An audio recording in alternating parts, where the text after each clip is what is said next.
Hello, and welcome to the first of a series of three brief videos on effective team communication. In this video, we're going to tackle the purpose or nature of communication. So let me start by asking, why do we communicate? And you might say things like, well, to share information, to share experience, to ask for things, to give directions. I mean, lots of different examples. But if we take all of those, is there something above that, or those examples that describes all of them at the same time? And we could say that all of communication is to meet needs, somebody's needs, the person communicating or the person receiving the communication. And in fact, that is the premise of this book on communication. And the author goes on to say that not only is all communication about meeting needs, but also we aren't very good at it. So why is that the case? Let's say, as an example, that in a group meeting, Nicole says something about Jane, and Jane leaves the meeting upset. What caused Jane's negative emotional reaction? And of course, if we ask Jane, she's going to say, well, it was Nicole's comments that obviously caused my emotional reaction, my negative emotion. And so for Jane, the experience is probably represented by this diagram. And I would say that this diagram describes how most of us feel about things that happen throughout the day. That things happen, let's call those objective reality, and then we have emotional reactions to them. And so it feels like it's a direct relationship between things happening and they cause our feelings. So in this case, the negative comment in the meeting is the objective reality, and it directly caused Jane's negative emotion. But if we talk to a psychologist, they're quick to point out that this is more accurate as a diagram for our experience, that things happen in the world and they're filtered through our story, and that filtering process creates the feelings that result. Now, we could say instead of story, we could say perspective or interpretation or viewpoint. And the reason I like the word story is that it reminds us that we are constructing or creating this story, this interpretation of what is going on in our world.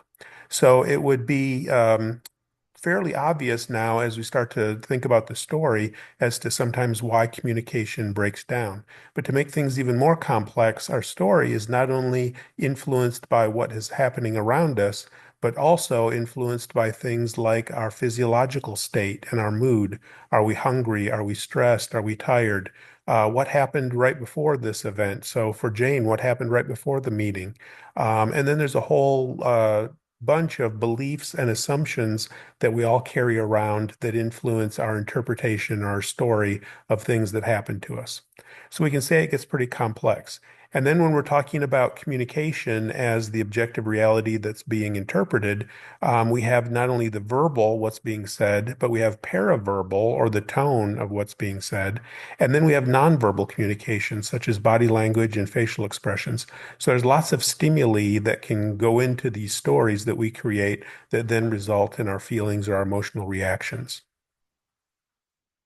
Now, when needs are unmet, people are frustrated, they're upset, they're disappointed, they're angry. And so when that happens, we tend to judge other people or judge ourselves, or if we're on the receiving ends, people judge us. So when needs are unmet and feelings are hurt, then we say things like, they're lazy, they have it out for me, they're disrespectful, they get on my nerves. And all of that results from a negative emotional reaction because ultimately our needs weren't being met through the communication. So how can we increase the likelihood of getting our needs met? Well, we can start by identifying and acknowledging the underlying need and being explicit to ourselves about what it is that we want and what it is that we need. And then we can make a clear request that will address the need, trying to be as concrete and clear as possible in asking for what we need. Now, what do you think about these two examples?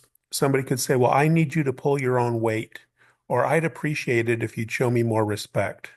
Well, on the surface, it seems like they're asking for what they need, but notice that pulling your own weight and showing me more respect are pretty vague. And I can imagine that the person that these statements are directed to doesn't believe that they don't pull their own weight, and they don't believe that they are disrespectful. And so for that person, they're going to be wondering, what is it that I did wrong? What is it that you want me to do differently? Let's go ahead and turn the tables. And we've been talking about our needs not being met and we make judgments of others. What happens when we're on the receiving end of a negative judgment or a negative communication?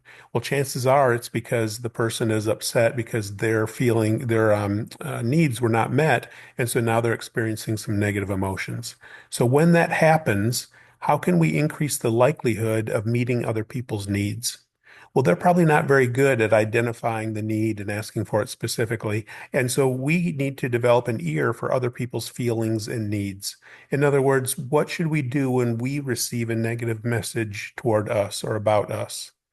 Well, we could go into empathic or investigative or active listening and actually try to understand what is being asked of us or what is behind the person's upset. And of course, that requires us not getting defensive and instead going into this investigator mode to try to understand, what the other person is feeling. So, in conclusion, if communication is ultimately about meeting needs, then we need to start with trying to figure out what it is that I need or what it is the other person needs, and not focus on judgments that arise naturally when our needs are not met and we're frustrated or somehow feeling some negative emotion. And then be as clear as possible with your request for what you need. And so I say behavioral. What is it that you want the person to do to meet your needs?